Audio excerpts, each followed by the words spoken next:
Yo guys, what is going on? It's GalJ007 here with another chapter of D&D style RPG. Yes, we're back. Thank you very much for joining. If you haven't checked out the other videos, please make sure you do that. And don't forget to do the YouTube stuff. Like, subscribe, leave me a comment, please. Let me know what you guys are thinking about this so far. Have we made the right decisions? Or haven't we? Now, last time, just a little recap, we met this ghost, the beautiful and gracious Duchess Gabriella, and we kind of talked to her, and yeah, she kind of let us go, and she gave us the mirror. So make sure you check out that video. The link will be in the bio of this video, and let's continue. So we're just gonna continue. We already read through all this, so just I'm gonna read the last sentence, and then we're gonna go. He begins asking you questions, but you put your hand. Another time, you say. This is us talking to Reginald, who asked us what the heck just happened. Anyways, I don't wanna rate them just yet. I gotta finish the game before I can rate them. Anyways, checkpoint reached. Great. The two of you continue through the castle. Occasionally, you hear distant things, a shout, a crash, even voices. Soon you come to a door with light streaming out through its cracks. You open the door, ever so slightly, and peek in. You see a cloaked man frantically pacing back and forth, a torch in his hand. His cloak is open, revealing a muscled frame inked with tattoos. You think you make out at least one of the tattoos to be a symbol of Nerul, god of the undead. This reminds you of the tattooed body of a man hung in the city square only a month ago. He was believed to be an evil priest of Nerul and was accused of terrible crimes, including raising zombies. Focusing on the rest of the room, you fear is quickly confirmed. There is a large stone symbol of Nerul built into the wall. The stonework appears to be of new construction.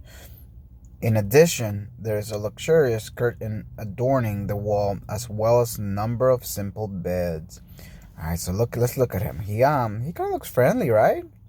He looks like a friendly ghost, a friendly man. Look at all those beds. Let me borrow one of those. Priests of Nerul are not fools and are able to harvest power from their deity to cast dangerous spells. However, you have the element of surprise, and there's only one of them. Well, we're guys, I assume, so we don't want to do spy for a bit. That sounds about right. Let's see what he does. I'm not quick to action, guys, and I apologize if that drives you crazy. I don't like attacking things without knowing what the heck is going on. So I'm always cautious. So we're going to go the cautious route, and we're going to just kind of watch him, spy for a bit. That's my choice. Final answer, Jerry. Thank you. Where is she? How could she escape? The man muttered to himself. The sacrifice must appease him, he whispers. Sacrifice, you think? No doubt he is referring to human sacrifice, Nerul's favorite sword. What? My mistress? He whispered, tilting his head. You didn't hear anyone else. He must be talking to himself again.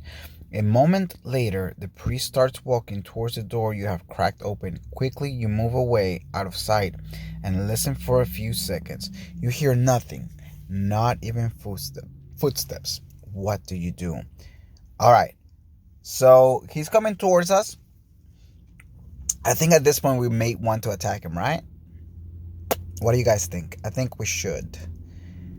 I feel like I've played a lot of hide and seek, and if I just wait, he's gonna see me, right?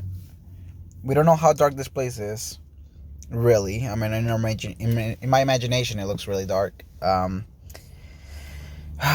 mana, no mana, or wait. All right. We're gonna wait, guys. I'm sorry. We're gonna wait. Oh, no. You decide to wait a few more seconds. After all, the last time you saw him, he was headed toward this door. What a great ambush. Suddenly, the door opens and the man is there, his fingers pointing towards you. There is a crackle and a black bolt of energy slices into you. Evidently, he saw you. After all, Reginald charges in.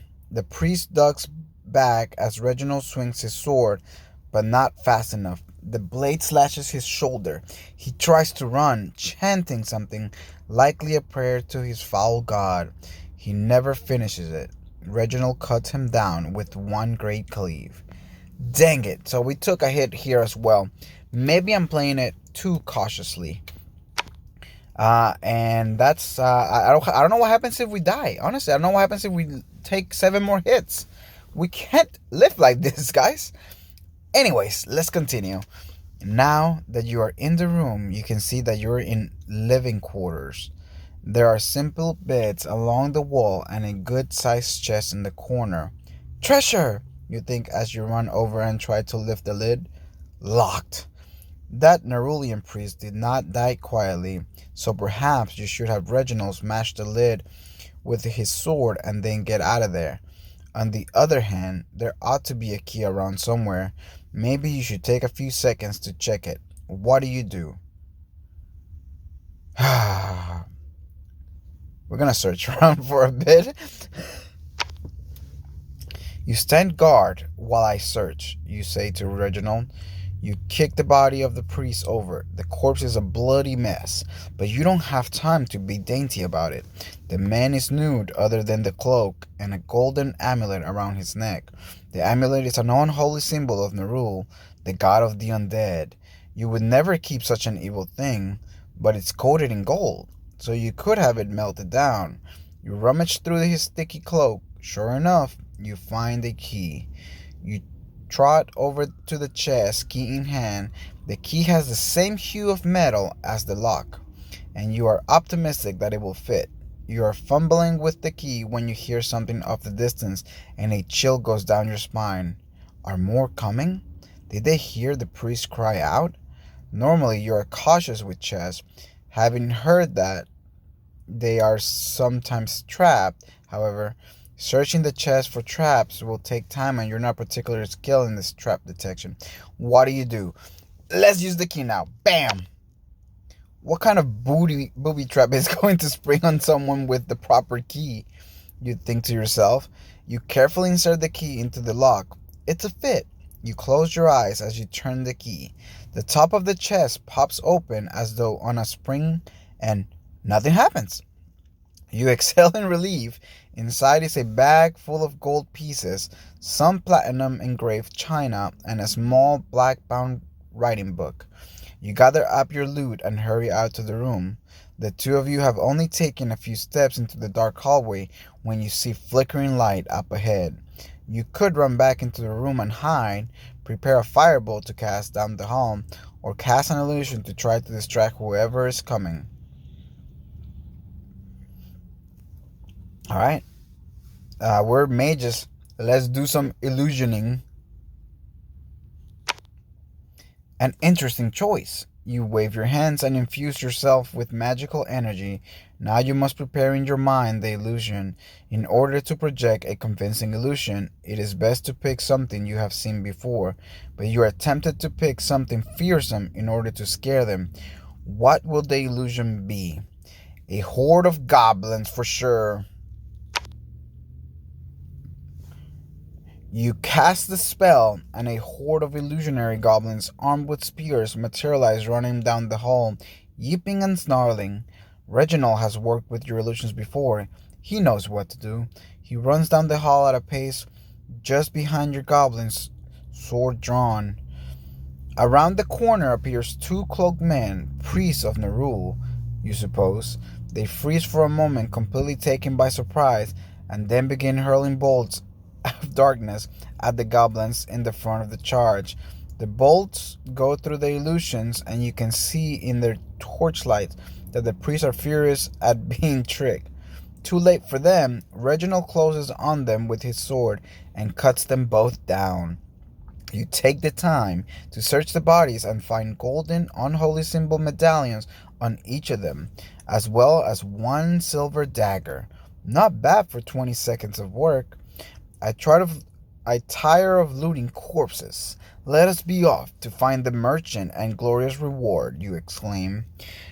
Alright guys, so that's about the 10 minutes that I have for today. I can't believe we waited. We should have been more proactive. Absolutely. We tried to play it in the safe way, and we ended up hurting ourselves. So we took 2 more damage here. We are racking up gold though, and we just tricked these people into dying. We tricked them with the goblins, so pretty exciting. The other option was a dragon, and we haven't seen a dragon yet.